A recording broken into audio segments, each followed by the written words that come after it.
Hello and welcome to the UK and Ireland Minnesota Vikings Fan Club podcast. I am your host for this evening, content lead Tom Parry Jones. We're going to be talking about the divisional round games in the NFL playoffs.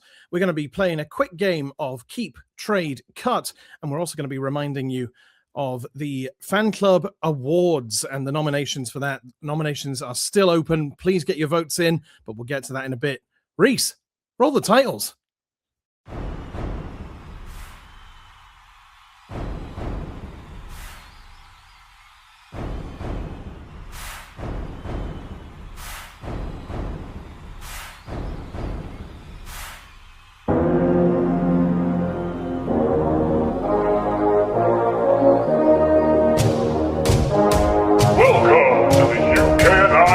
Minnesota Vikings Fan Club Podcast.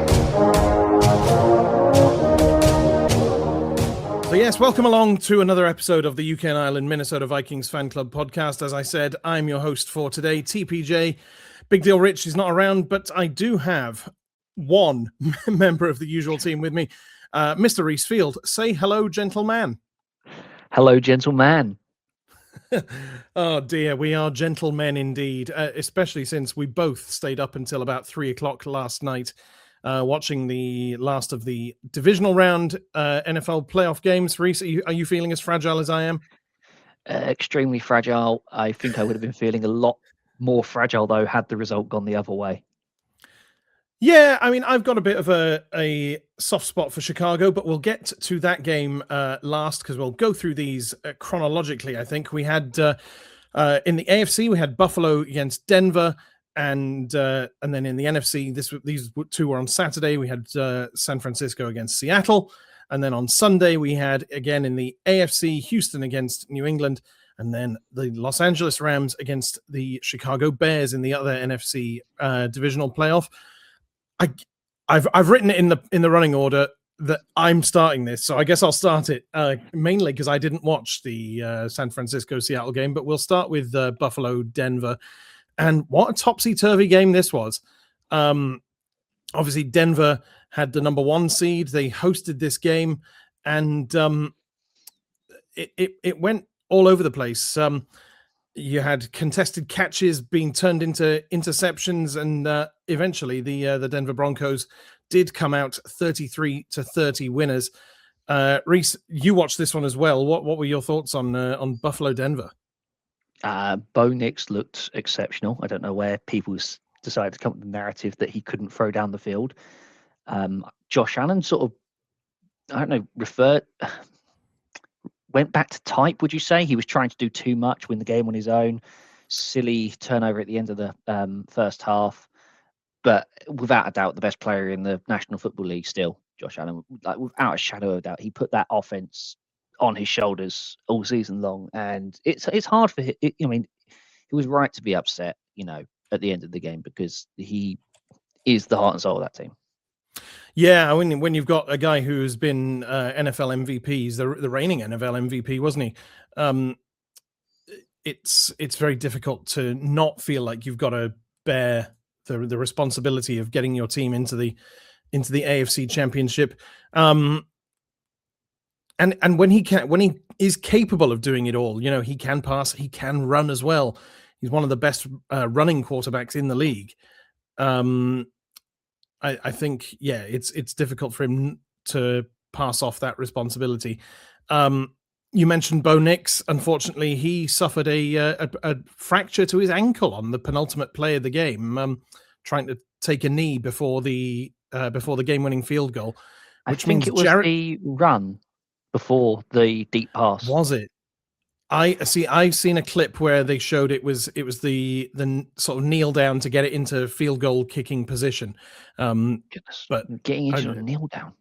Yeah, well, there was a Buffalo player who did come through the line of scrimmage, but that means that for the AFC Championship, it will be, is it Jarrett Stidham who's going to be starting that game?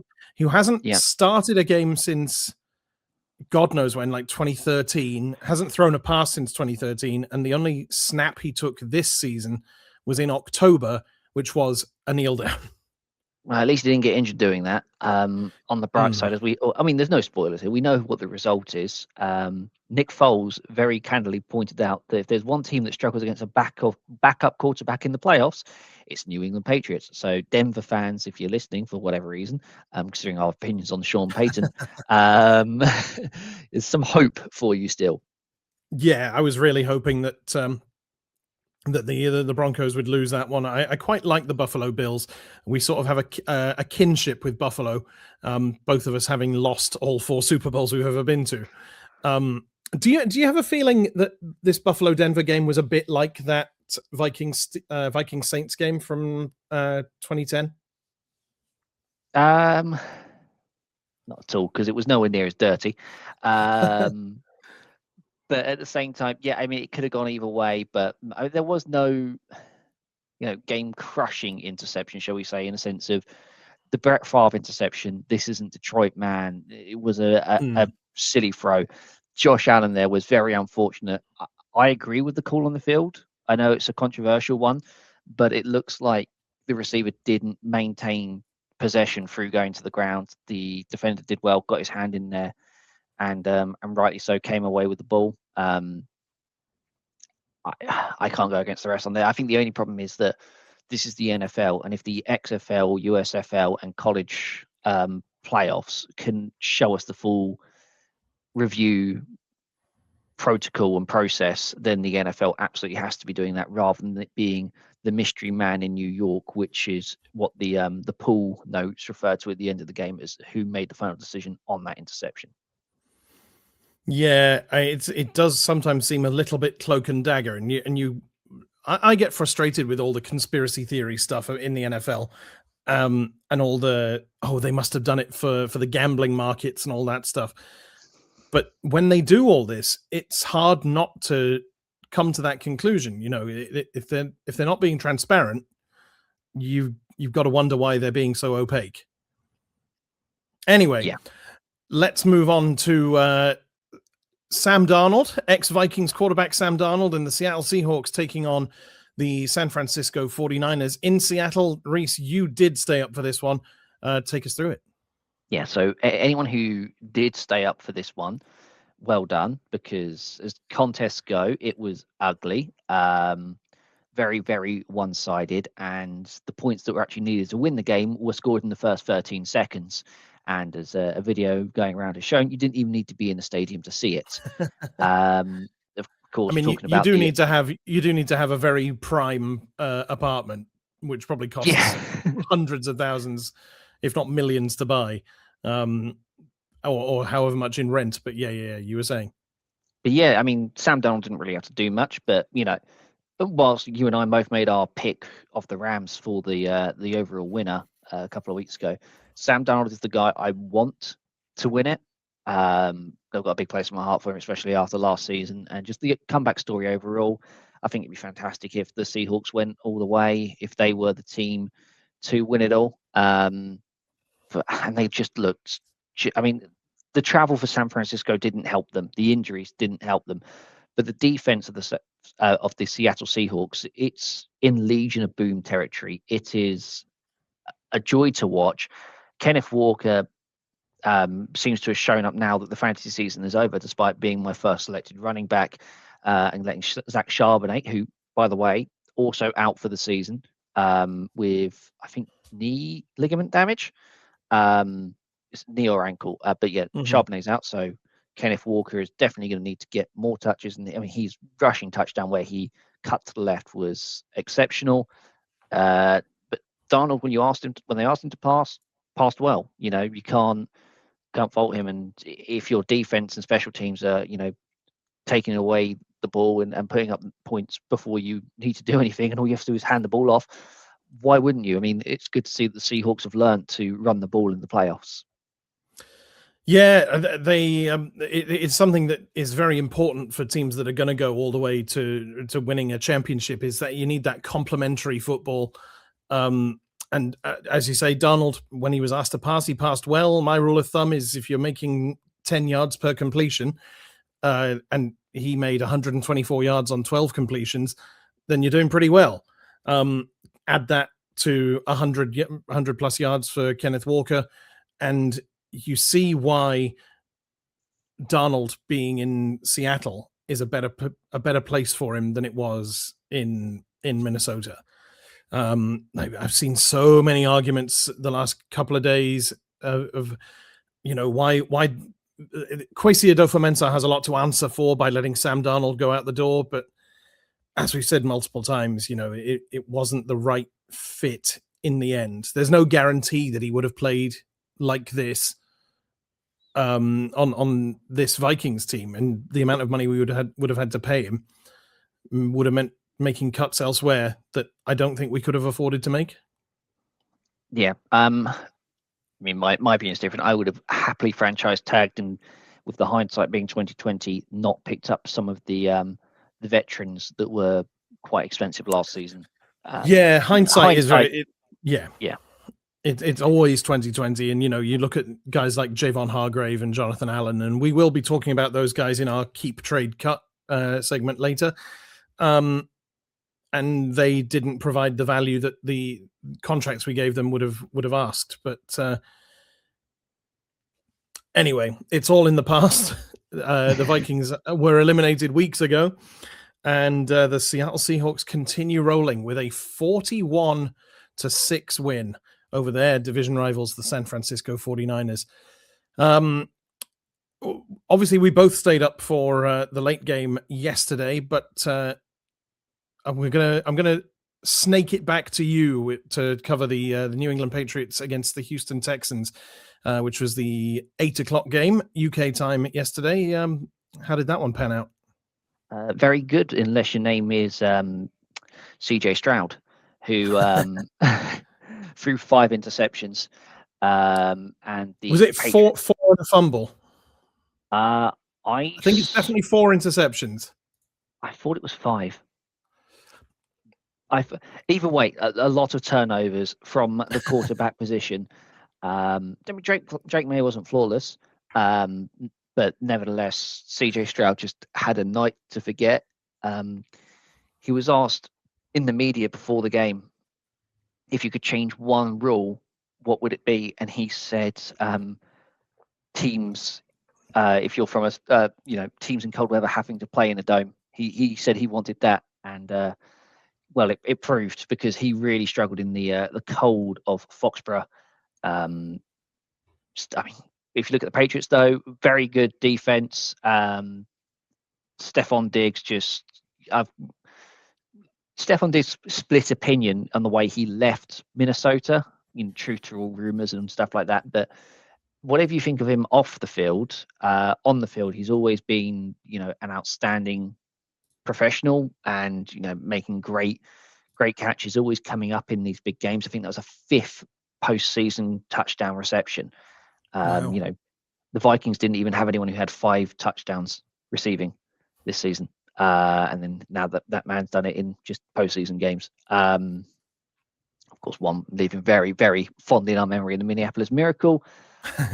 But yeah, I mean, I genuinely think that New England, they went into that game knowing the situation in Denver, and they played like, if we can win this, the Super Bowl is in our hands, despite the fact that we've got to go and take on a very tricky defense in the Mile High City.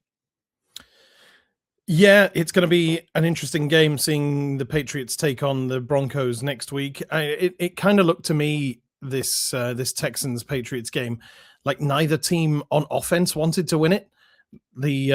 Like CJ Stroud just throwing picks left, right, and center, and Drake May just couldn't hold on to the ball either. Like, he gave up 4 fumbles. Only 2 of them were lost, but he was stripped 4 times.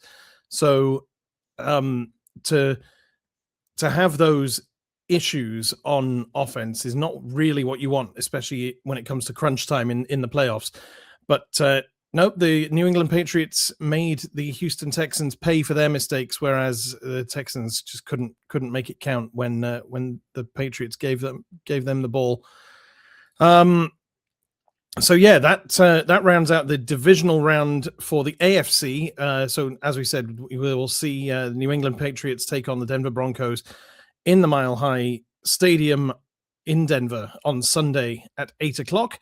which leaves one more game in the divisional round, the Chicago Bears hosting the Los Angeles Rams. And I stayed up for this one. And you know what? I can barely remember most of the game.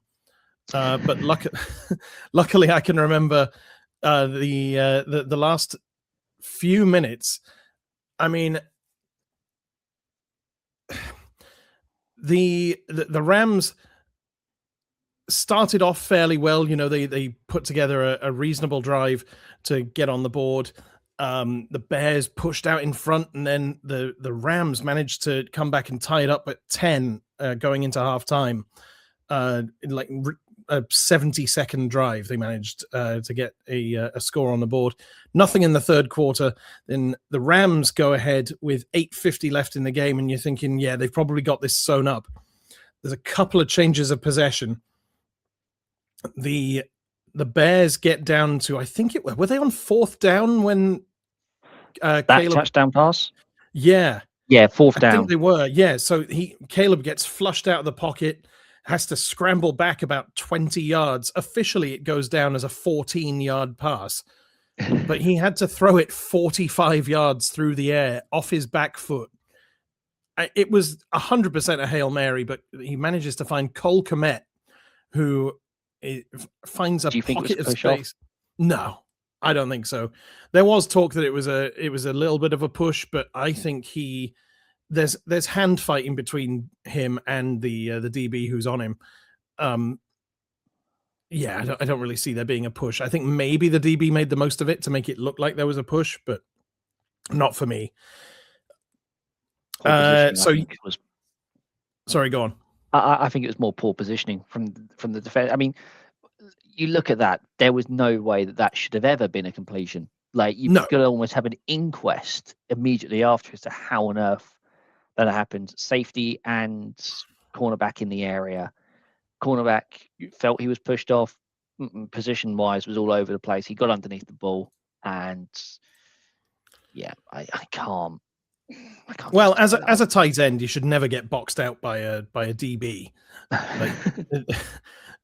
And I think he was more physical, but I don't think there was enough in there for offensive pass interference. And so, yeah, that took it to overtime. Neither team managed to capitalize on their overtime possession, their first one anyway. So it came down to it was a final Rams drive. They managed to get down into field goal range, and Mevis puts it over from 42 yards, and he sends the Rams to the NFC Championship, the only one of the road teams to win in the divisional round this time. Disappointed that you didn't give Mevis his proper name. Oh, the thicker kicker. The thicker kicker. I feel like it would be a bit churlish of me to be commenting on someone else's weight. But yeah, he's a rather large fellow for an NFL player. But you know, if you're gonna be putting kicks over that send your team to the NFC Championship, I think you can be whatever weight you want, dude. Yeah, I don't think it matters, does it? If you're a kicker and you can make the kick, then you know, good on you. We've got the All-Pro kicker and Will Reichard. Let's face it, he's not got the stature of a pro athlete. He's very slightly built. You see kickoff returns coming, you're thinking, Will, just get out the way. I mean, he looks like a child. I saw a reel maybe yesterday of Andrew DePaula, the long snapper for the Vikings, on the radio, talking about how like he's had to vouch for Will Reichard to get into the stadium or onto the field sometimes. Like, guys, he's with us. Like, he's not just some Make-A-Wish kid who's managed to make it into the Vikings locker room. He is actually our place kicker. It's phenomenal. And I mean, it was good to end on a positive kicker moment, considering the San Francisco kick. I mean, that kickoff return touchdown, that's not how you should play the game. I don't like seeing that, and I don't like tripping. I really don't like tripping. It's the one penalty in the NFL that I feel like if you're going to kick someone's feet out from underneath them, you should just be ejected immediately. And I thought, yeah, it's not part of the game. Fortunate. It's not part of the game. So yeah, that's my. It's just not cricket. No, and well, no, that's because it's football. It is football. So that brings us to the NFC Championship. So we'll have the an all NFC West matchup in the championship round. We knew that was a possibility. There was a 50-50 chance of that happening. But it's going to be the Los Angeles Rams, not against the San Francisco 49ers, but they will be playing in Seattle against the Seahawks this coming Sunday at 11 o'clock in the evening. I hope everyone will stay up for that one. That's the divisional round of the NFL playoffs. The other game, if you missed it, being, of course, New England versus Denver. Yeah, 8 o'clock on Sunday. 8 o'clock, yep. Defensive struggle, I think, is the best way to describe that one. Two very strong defenses. Oh, 4 very strong defenses, really. Yes, that is true. I think the NFC possibly stands out more on offense, because you've got Puka Nacua playing for the Rams, you've got Jackson Smith and Jigba for the Seahawks, Kenneth Walker, as you mentioned earlier, Kyron Williams in the backfield for the Rams, Matthew Stafford still lighting it up for the Rams under center. So it could be 2 ex-NFC North quarterbacks. Well, it will be 2 ex-NFC North quarterbacks facing off in the NFC Championship. You sticking with your pick of the Rams? Nope. Like me then. Look, I don't know. Rich has been saying all season that we don't know who's good this year, and I cannot make a pick. Let's say yes, I'll stick with the Rams, but look, it could be any of them. This is about as close to 25 as I've ever seen a championship round. I seem to recall this is actually going to be a repeat in the AFC Championship of the 2015 contest, which finished as a 20-18 win for the Broncos. Obviously, they went on to win the Super Bowl against the Carolina Panthers in Super Bowl 50. 10 years on, is it possible? Well, obviously it's possible, but how likely do you think it is that they could go on and win Super Bowl 60? I don't know. I just look at the AFC picture and I just feel like there's no way. As much as it would be a great news story and Jared Stidham, making the Super Bowl, I just don't see it happening. For me, New England going through that game, and it means that both the LA Rams and the Seattle Seahawks have a chance at revenge in the Super Bowl. Because, of course, last time they both faced the New England Patriots, they both lost. Seattle, of course, Malcolm Butler, and the LA Rams in the puntish show on earth, shall we call it. There was a lot of punts in that Super Bowl. There was a lot of punts. I seem to recall that one. So it'll be, it's the Rams' first appearance in the NFC Championship since 2022. The Seahawks, it's their first appearance since, I believe, 2015. So a year even before. Butler year. Yeah, the Malcolm Butler year. Gosh, doesn't time fly? Right, we should move on to our next segment, which we're actually going to talk quickly about some Vikings related news. If you've been paying attention to the news, you will have already seen, but we had a little bit of how shall we put this? Some legal trouble for, you've guessed it, Jordan Addison. Reece, you've been looking into this one. What exactly has Addy the Baddie been up to? I'm going to say, it's the least surprising off-season headline, isn't it? It used to be Josh Gordon getting suspended for marijuana usage. Now it's Jordan Addison getting arrested. Or Antonio Brown doing literally anything. Yeah, that's not just the off-season now anymore. But yeah, no, Jordan Addison was arrested, charged, I believe, with first-degree misdemeanor trespassing in the state of Florida, which means that he either failed to observe a written notice saying "do not enter," or the latter, which is being reported, of he was verbally told to leave and refused. It's not really been confirmed. I think the story is, though, that it's still the one that's going around the most is that he was in a noodle bar in a casino in Florida at 4 a.m, was asked to leave, and did not do so. It's disappointing, should we just say, because you just want to not be in the headlines at this time of year. The headlines at this time of year are teams making the Super Bowl and coaches, getting hired and fired. Players not playing in the playoffs should not be making the news. And Jordan Addison's done that again. Yeah, he has. And I think we can look at it in a more positive light, in that he hasn't been charged with anything worse. He was asked to leave a place, didn't leave the place, and the police were called, so he's been charged with trespass. But obviously, if you're asked to leave a place, it's usually because you're causing a scene, or you've drunk too much, or something. Obviously, we can't speculate about exactly what it is that Jordan Addison did, and we don't know. But it is, I would say, probably quite lucky that he hasn't been charged with anything else, especially after he had to serve a 4-game suspension for speeding offenses a couple of years ago at the start of this season. That was DUI, the one he served. Well, DUI, but yeah, it was. Didn't he drive very fast? No, he fell asleep at the wheel.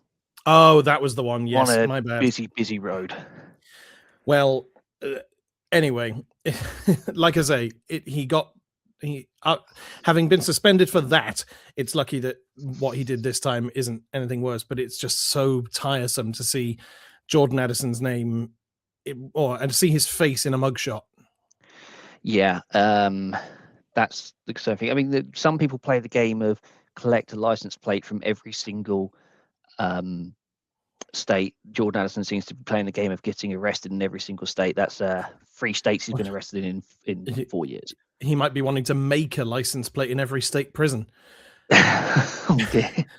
No, he hasn't been. He hasn't been in prison for anything. He hasn't done anything that's worthy of imprisonment. And let's be very clear, that this is what he's been charged with. It's first-degree misdemeanor trespass. And yeah, hopefully it doesn't lead to anything more. But like I say, very tiresome. Please be good, Jordan Addison. Be good, please. Yeah. Another bit of news on the Vikings coaching front. Reece, do you want to take us through this one? Yeah, Chris Kuper did not get retained at the end of his contract. It's one that split opinions. This one, in the fan base, the players themselves, though, do not seem to be happy with the decision. Christian Darrisaw, very cryptically, shall we say, putting a story up on Instagram of a very, to say, questionable expressions in the emojis, which was put up just after the news was announced that they weren't keeping Chris Kuper. I think someone was going to fall on the sword for the offense this offseason, and because this one doesn't involve a firing, it's probably the most economical route for the team. I don't agree with it. We had a top half ranked offensive line for PFF on both run and pass defense this season. We had a lot of rotation, a lot of injuries, and I don't think Chris Kuper's job was made any easier by Christian Darrisaw's situation. This guy's playing, he's playing. Game day decision, he's not playing, or 2 quarters into the game, 2 series into the game, he's out. Justin Skill, career backup, go play starting left tackle against Myles Garrett. It's not ideal. And he took Blake Brandel and turned him into a serviceable center. We saw the Ryan Kelly issues. I thought he did a good job this season, and I feel like he's fallen on the sword for other people in the organization who didn't do their jobs properly. Yeah, I'd probably agree with that. I think obviously we talked about it a lot early in the season, where there was a lot of chopping and changing. Darrisaw wasn't quite fit. You had Ryan Kelly with his concussion issues. Will Fries had his injuries. Donovan Jackson's been carrying an injury most of the season. I think Brian O'Neill's been the most consistent player on that offensive line in terms of just being there for most snaps. And when there was consistency among having the starting or the so-called starting guys, the guys at the top of the depth chart, actually playing. We protected the quarterback very, very well. But unfortunately, our inability to protect the quarterback earlier in the season resulted in Carson Wentz going down with a season-ending injury, JJ McCarthy suffering a plethora of injuries, and all sorts of other things. As you say, I think this was the easy choice. It wasn't necessarily the right one. Yeah. Anyway, speaking of coaching, one story we forgot to mention was that the Buffalo Bills head coach Sean McDermott has been let go after 9 years in the job, I believe. Unable to reach the AFC Championship this year, has seen him leave his position. What do you think this means for the Vikings' chances of keeping hold of Brian Flores?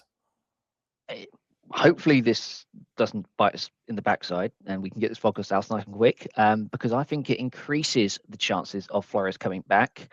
McDermott is an exceptional coach. Buffalo defensively this season were the number one pass defense.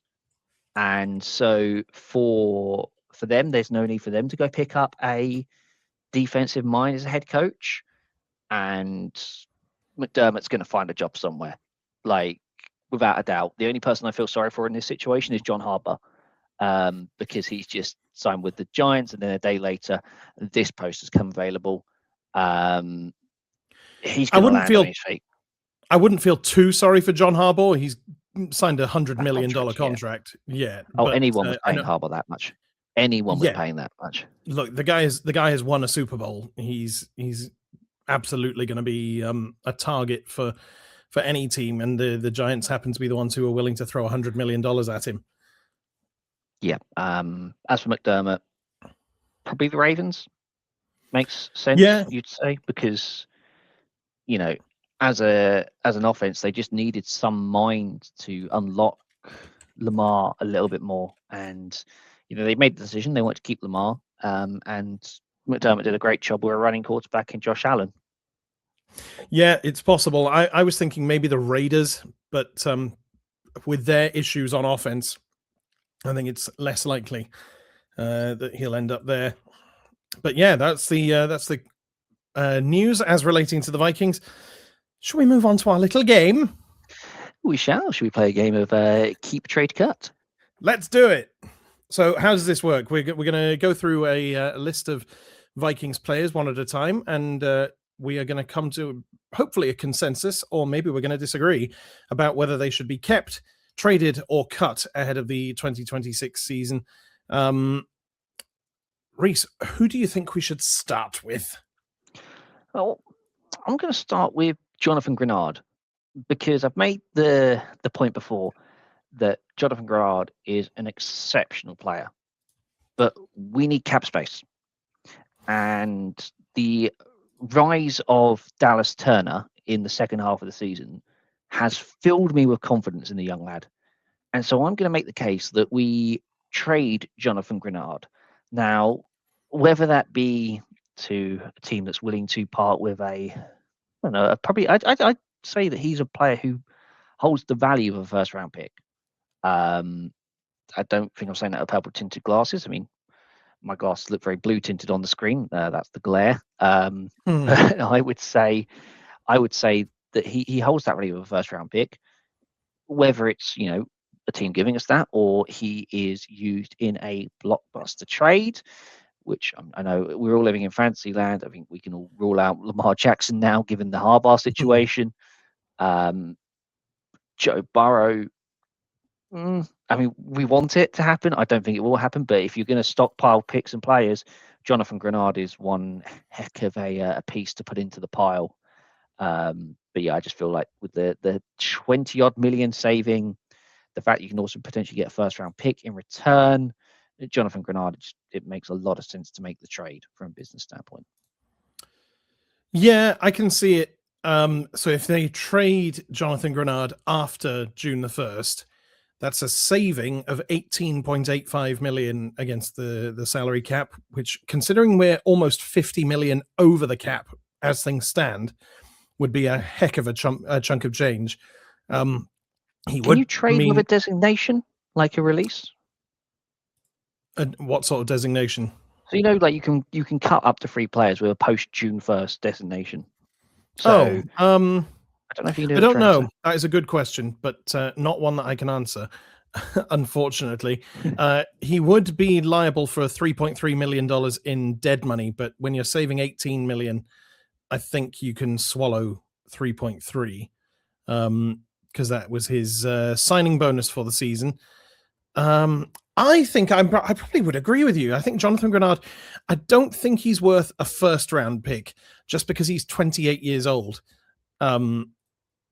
But I think for a guy who he picks up sacks like all over the place, he's been very, very productive for the Vikings the last 2 seasons when he's been fit. And I think possibly that not injury proneness, but his absences from the field have meant that he would possibly not attract a first round pick. I couldn't tell you what potential landing spots there would be for him, but I think I would agree with you that a trade is the likely outcome for Jonathan Grenard. Your turn, sir. All right. I would say that the next guy we should probably talk about is maybe TJ Hawkinson, because he has been quite ineffective this season. He would be an expensive player to cut, certainly pre-June 1st. But yeah, it's much more favorable post. Yeah, most of these usually are more favorable post-June 1st. There are certain like contract like specific reasons why they would be more advantageous pre, but most of them are more advantageous post. So Hawkinson would be a saving of almost 16 million against the cap with 5.3 in dead money if we cut him after June 1st. But that again, that 15.9, 16 million would be very, very helpful towards bringing our cap space to a more manageable level. 5 million as well is, with the way the salary cap goes up, is probably falls within the rise. It's eatable. And of course, those numbers are the same if we trade him. Unfortunately, his production this season makes a trade less attractive to other teams.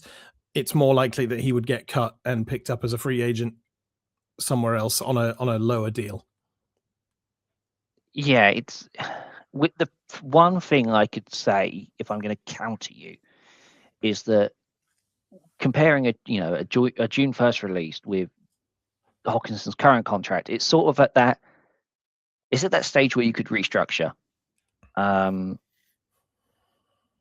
It's at the stage where you could restructure it. And that's the one thing that you could maybe do with TJ Hawkinson if you really want to keep him around. I think it's important to note that Hawkinson and McCarthy just did not have rhythm. Hawkinson had 5 games this season, I think, with 4 or more catches, and they were all quarterbacked by Carson Wentz. Jeepers. The problem was the yardage. Yeah, because I don't think he got above 60 yards in any game. He was he was very unproductive. And I'm looking at his profile page on Over the Cap right now. He's currently the 4th highest paid tight end in the league. It's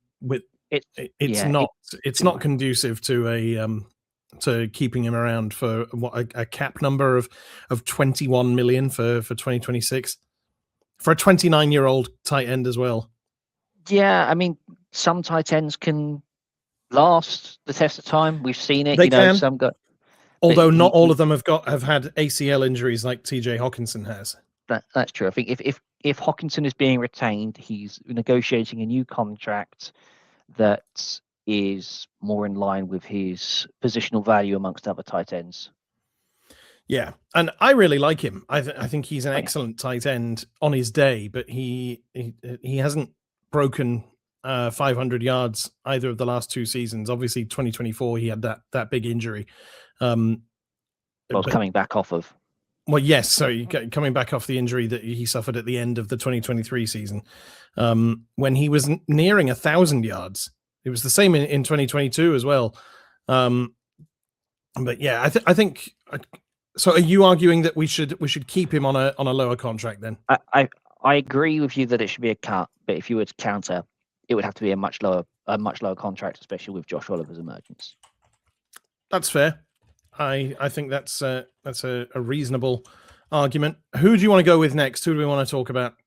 Oh, I will talk about. I'll go with Aaron Jones. Okay. So this is a tricky one for me because I really like Aaron Jones. Off the field, he is an outstanding guy.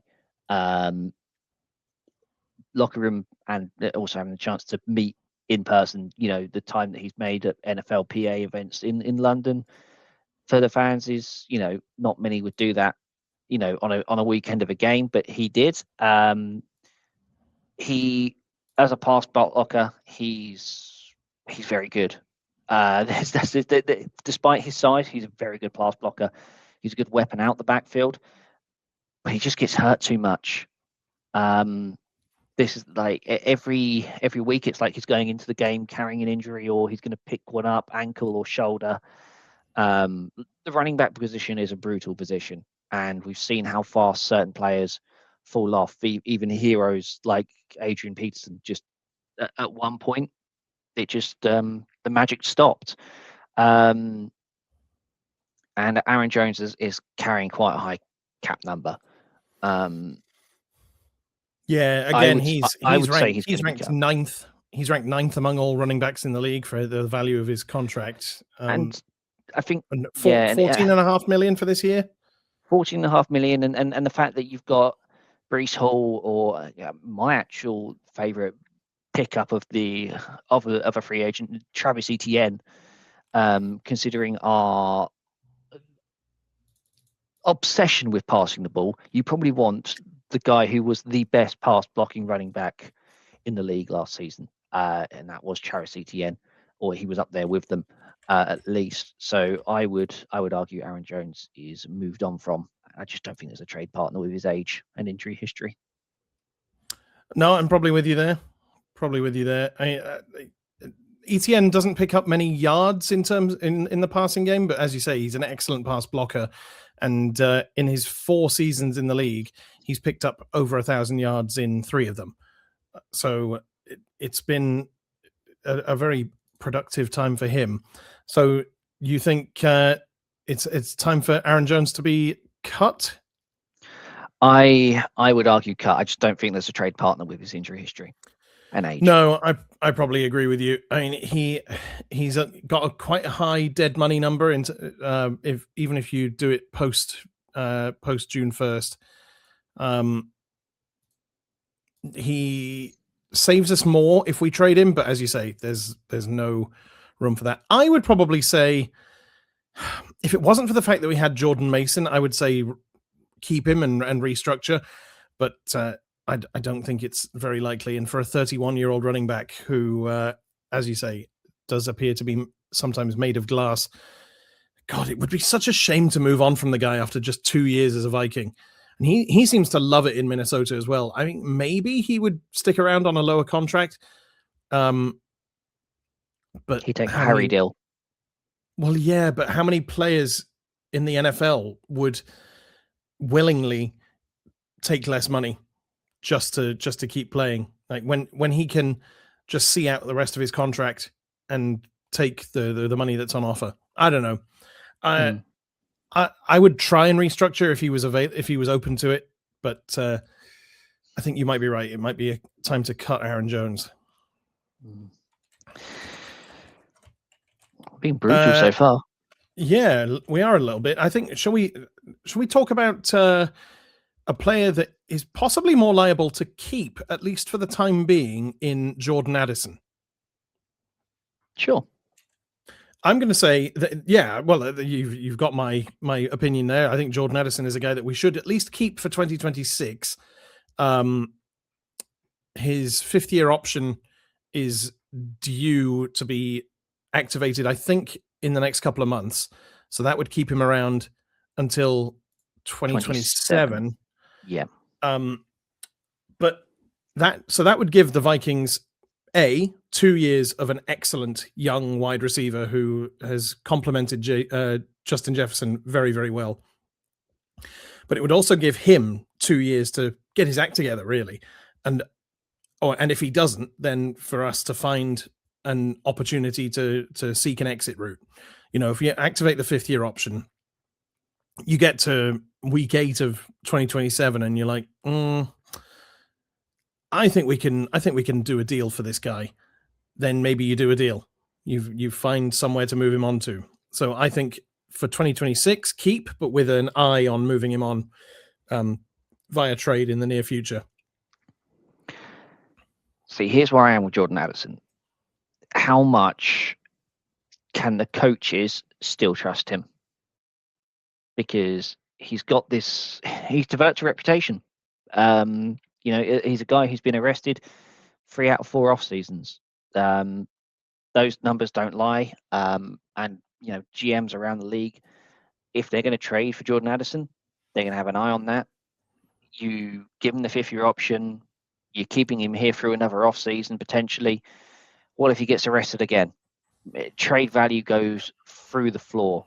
But then I think when you've got him on a rookie deal, yeah, trade value goes through the floor. But you've invested so relatively little in him that it's the 5th-year option. You're paying him like a top 10 guy, and a lot of that money is guaranteed.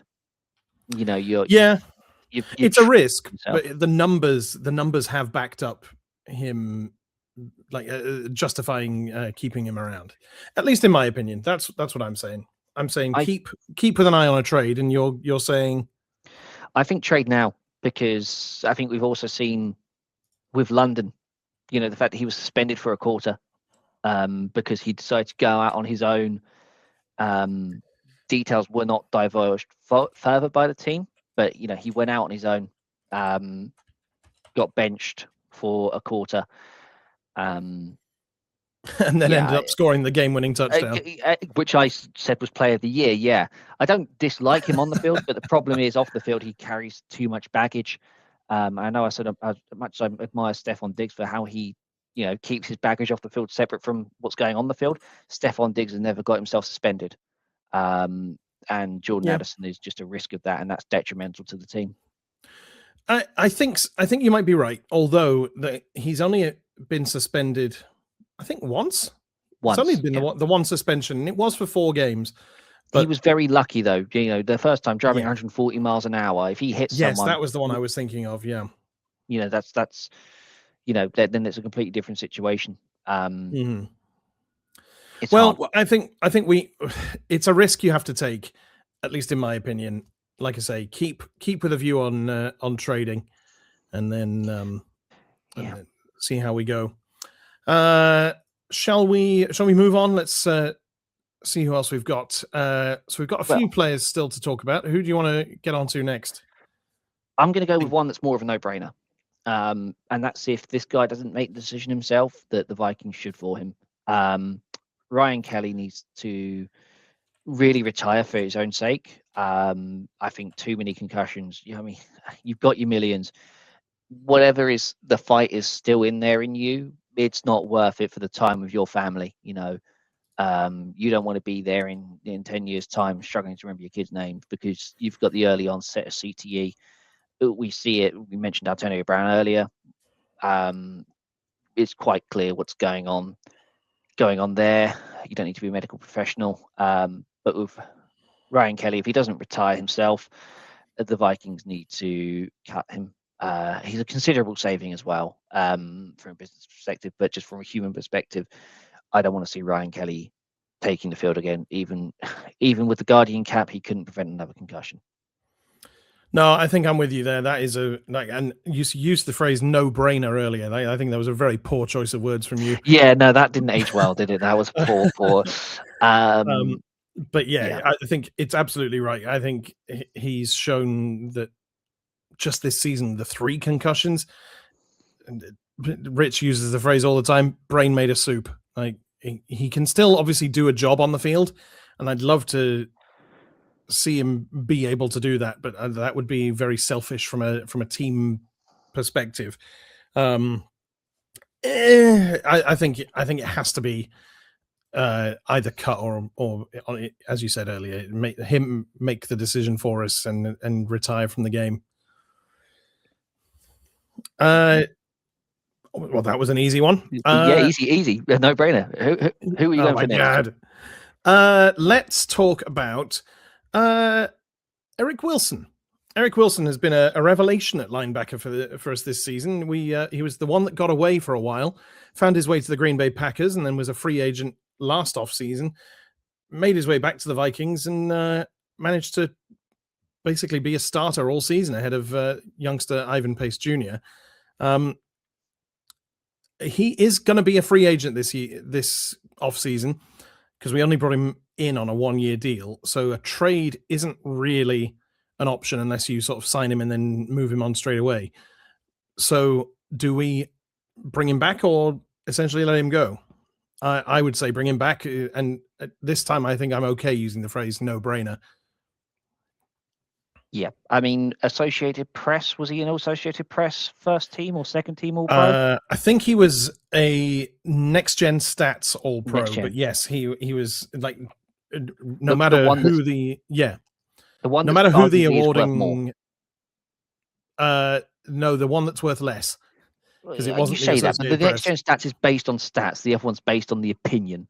Well, sometimes a player can make contributions in ways that aren't just statistical. True. And true. I, as someone who relies on numbers a lot because I can't watch every game, I find it difficult to make that call sometimes. But he's been very, very effective. Led the team in tackles for loss this season. Was way up there in terms of sacks and tackles as well. Yeah, quarterback pressures. Are we both agreeing that he's a dead cert keep at the right price? He's this year's Zach Bourne. He should absolutely be brought back. And no matter where you sit on what's worth more, a Next Gen Stats or an Associated Press All Pro, both are worth more than the Pro Bowl, which is just ridiculous now. Yeah. Well, that's what we were talking about with keep.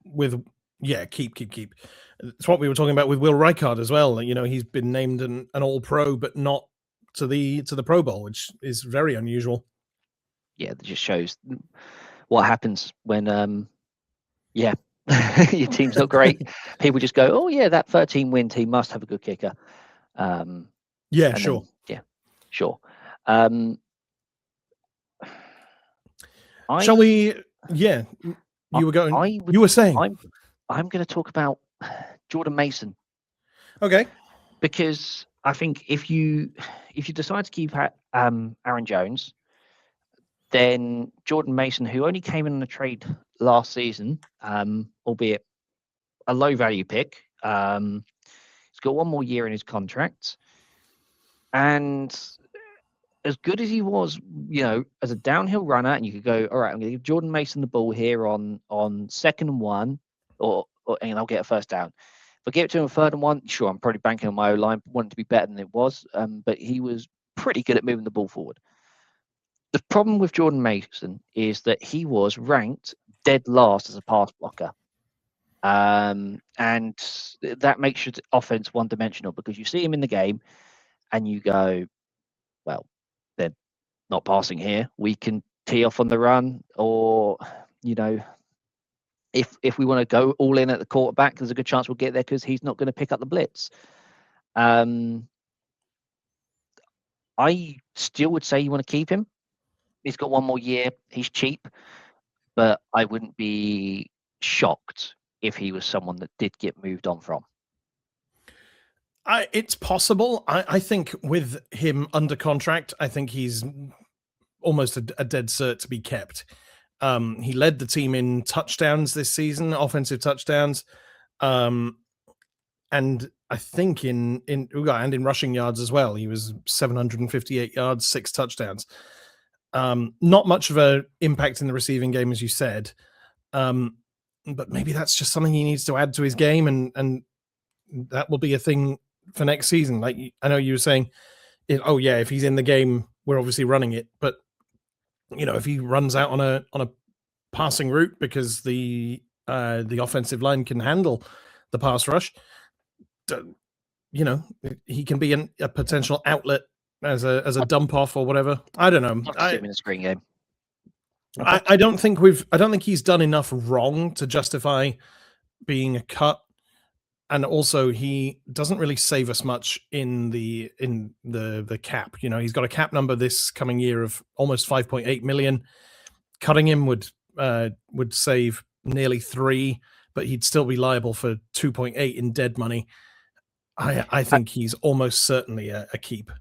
I think you're only moving on from if there is that blockbuster trade and the Bengals go, oh yeah, and we want Jordan Mason too.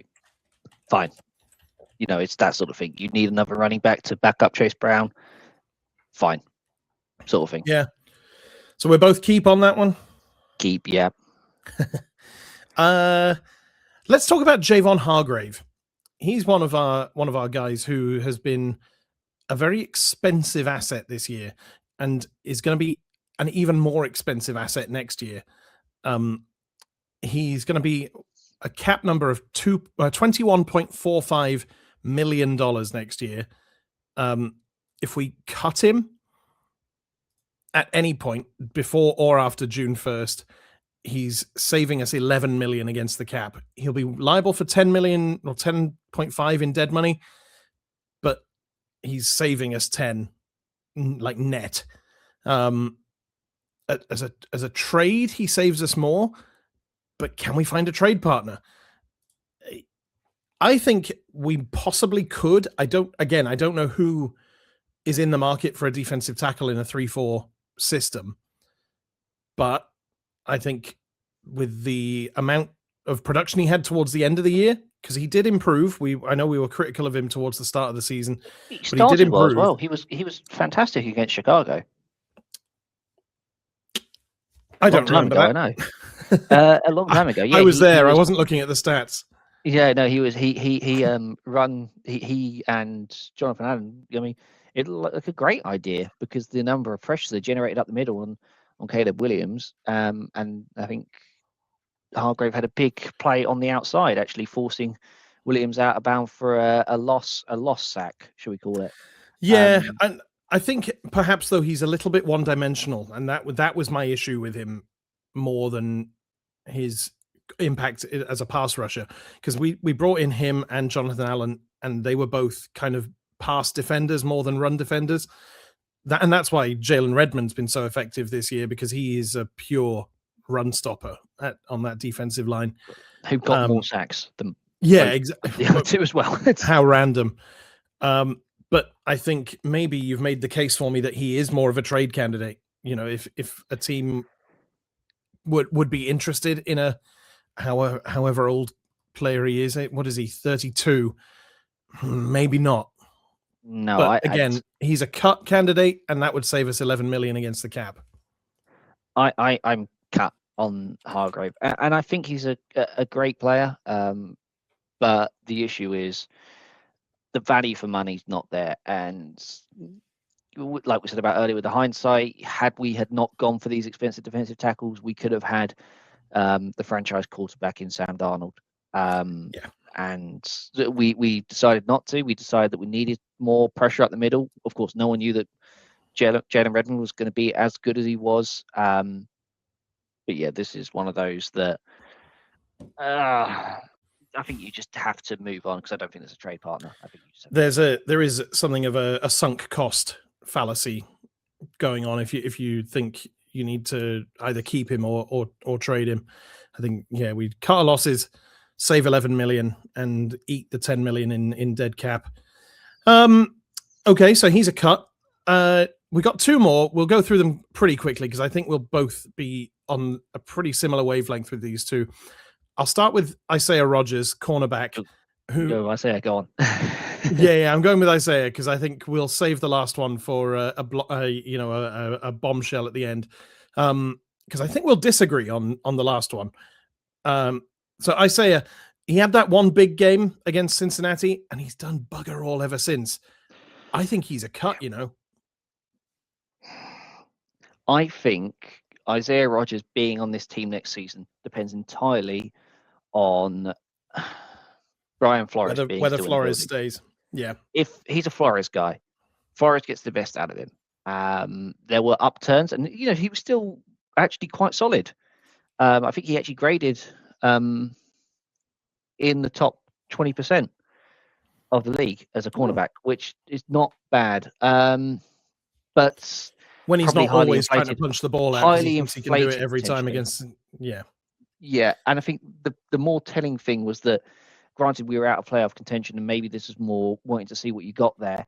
But there were points where he was not starting games, and instead we were starting Jay Ward on the outside, who, is it listed as a safety. That's an unusual thing to do. Hybrid safety looked very good. Jay Ward, I think we've got something there. But I've not had a problem with the experiment of trying him. But the defense didn't exactly suffer without having Rodgers on the field. I'd like to see him kept because I think it means we've kept Brian Flores. But if there is no Flores, then I think he might moved on from, despite the fact we desperately need cornerback reinforcements. Yeah, we have struggled at the cornerback position the last few years. Since I can remember being a Vikings fan, I think probably since Antoine Winfield left the team. But that's Antoine Winfield Senior. Well, yeah, Rhodes was okay, but he was a temporary. 2017 Rhodes closed, fantastic. But then, goodness, when we moved on from Rhodes and Rhodes sort of jumped the shark, we went through the whole Cameron Dance, a Caleb Evans mess. Yeah. Well, and then you had the likes of Jeff Gladney being drafted in the same class as Justin Jefferson. I know we can't judge Jeff Gladney because he sadly passed away within a year. I think within a year of him being a couple of years. He was traded out to Washington, or he might have been released because there was some domestic violence things. Arizona. They were then thrown out, but it was enough for the team to go, look, we need to move on from you. So I think it was one of those ones that's just not a good image for the team. And then, of course, we also at that point we were looking at Rashad Breeland to save the cornerback room. So yeah, things have been messy in the cornerback room for a long time in Minnesota. So maybe... I genuinely think corner is such a difficult position to get right. I think this is why we're seeing more hybrid safeties. Maybe. You see so many cornerbacks being picked up late in the draft, and they seem to be a dime a dozen at that end. You can just pick up a corner and like you can a wide receiver, but usually you're kind of relying on measurables like just speed rather than ability to actually play the position. And you're bringing in essentially special teams guys. I don't know. Anyway, we've got one more, and I think we're going to disagree on this one. It's got to be Mr. JJ McCarthy. What would you like to do with JJ McCarthy, Reece?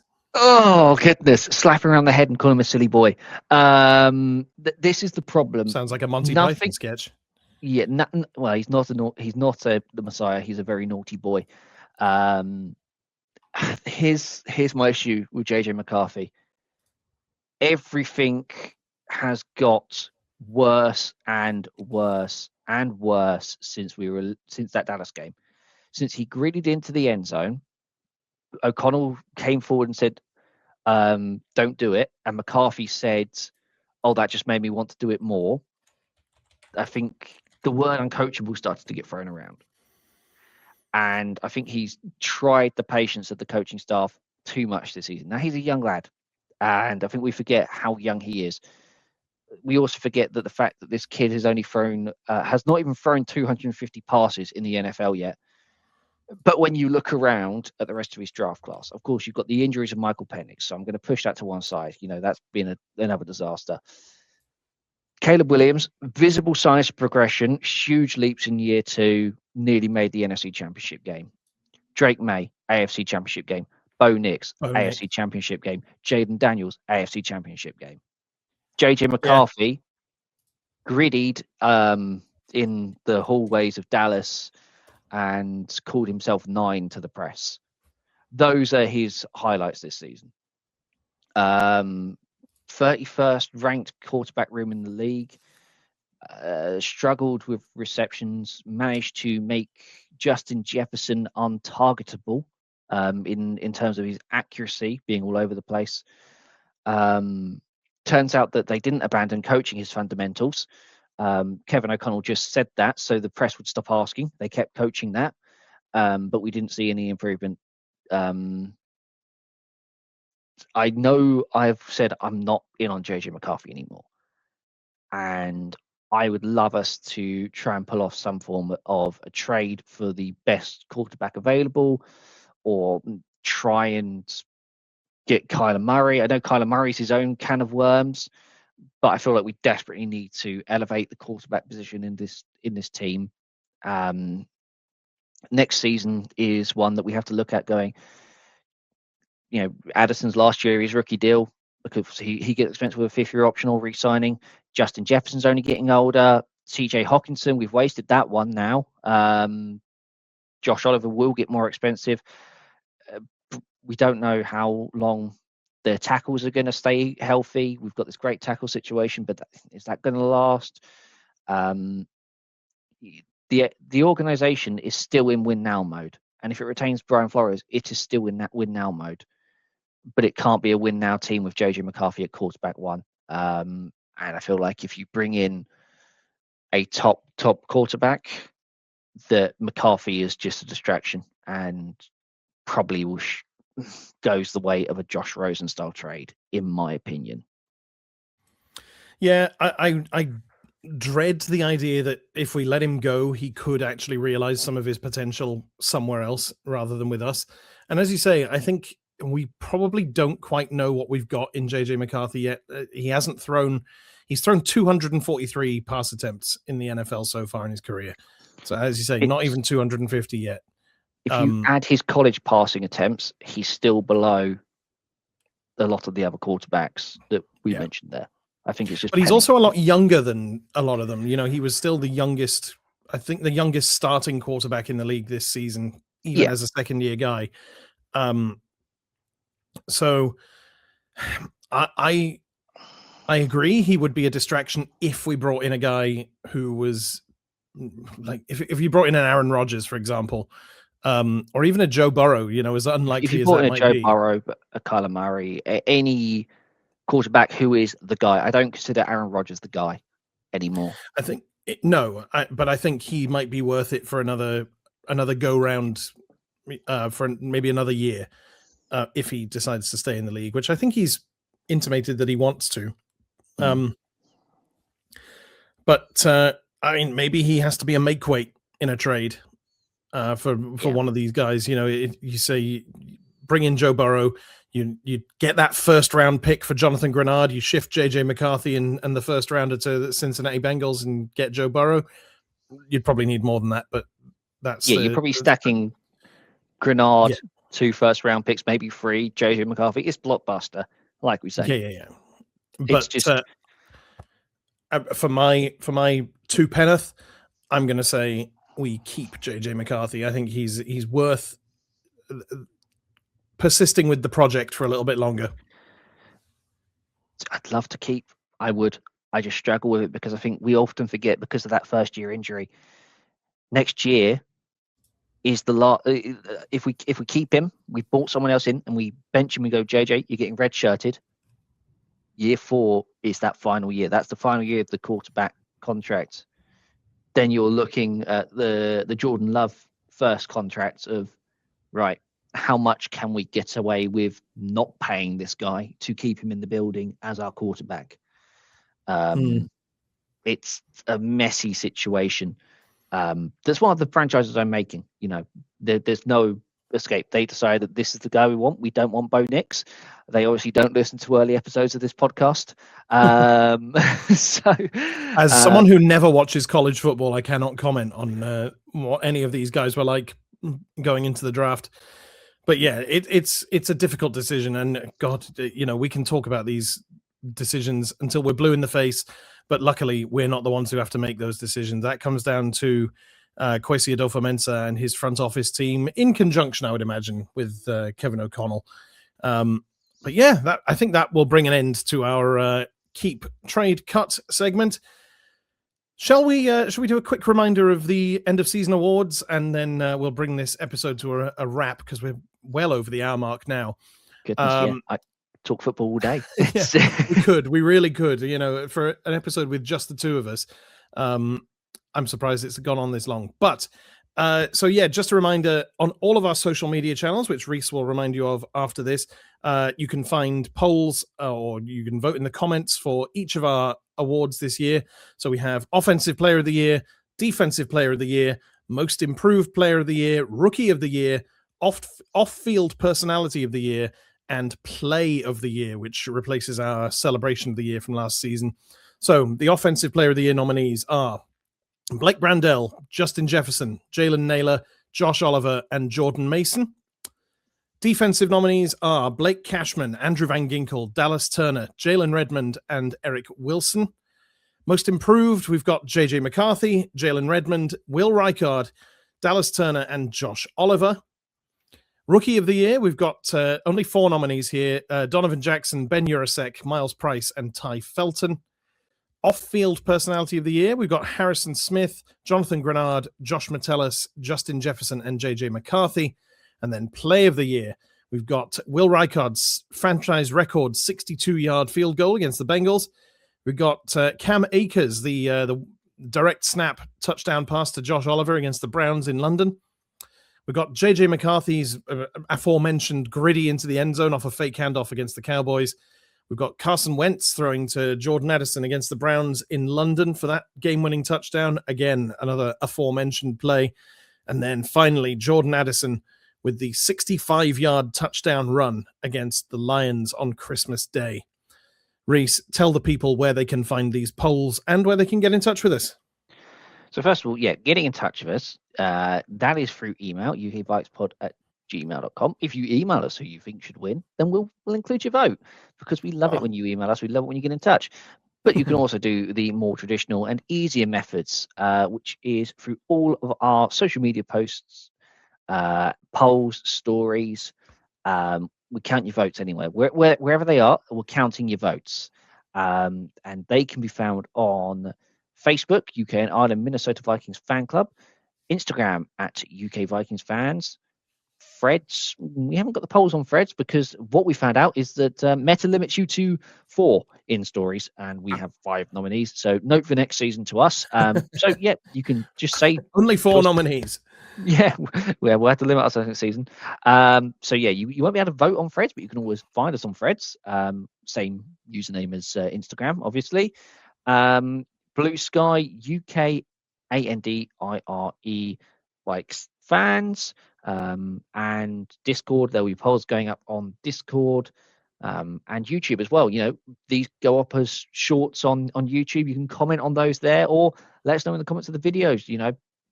Comment everywhere. I tell you what, if you comment in every single video, who you think should win, we'll count all those votes because we love it when you do, because it helps the club grow, because it boosts all the algorithms. But only once per platform, right? Oh no! If someone has the dedication to comment on every single YouTube video that they feel that Will Rijkaard should be Offensive Player of the Year, even though we said we weren't counting those votes, I will count those votes for Will Rijkaard if someone goes and does that. You are making a rod for your own back, my friend. Only on YouTube. Yeah, fair enough. And on that bombshell, I think it's time we brought this podcast to an end because I'm losing my voice. It's all going, and we got to save it for the off season. I don't know what. Oh no, this is very uncomfortable. Reece, thank you so much for joining us on the show this evening. I've been Tom Perry Jones. Reece Field, please say goodbye, gentleman. Goodbye, gentleman. Cheers. Ta-ra. Ta-ra.